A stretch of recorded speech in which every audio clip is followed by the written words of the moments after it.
Oh, wow. JMCY 3-in-1 lipstick. Madalas ko itong nakikita sa TikTok at nag-trending siya. Pwedeng matte, pwedeng glossy finish, and pwedeng raincoat. What is raincoat? Malalaman natin mamaya. 179 pesos lang. Tingnan nyo, ang laki. Meron tayong 6 na shades dito. Let's swatch. First shade is Peachy Dream. Ang lambot ng applicator. I like it. Naka 60 seconds na tayo. I-layer na natin itong raincoat. And then, konti-konti lang yung pag-apply. Okay? Pero ito daw ay everything proof. Shucks, ang hirap nga tanggalin na.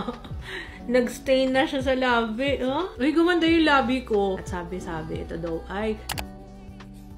Pero budget-friendly. Next shade is Amber Sunset. Grabe, mirror-like. Next shade is Mocha Delight. Let's try to blot it out, ha? So, ayan siya ng matte. Next shade is NR04 or Terracotta Rose. Guys, ha? Don't purse your lips. Apply na natin yung raincoat. Next shade is Velvet Taro. Wala siyang amoy, guys, ha? Last shade is Crimson Cream. Ayun yun na matanggal, oh. After a minute, babawasan ko yung gloss. Binabad ko siya. Walang nakuha, oh, na product ko. Pang seal pala talaga yun.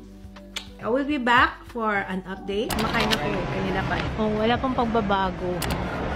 Ito na yung labi ko. Tibay niya. Wala na ako ibang sasabihin. I love it. Favorite shade? Yung first 4. Check out now. Yellow Basket.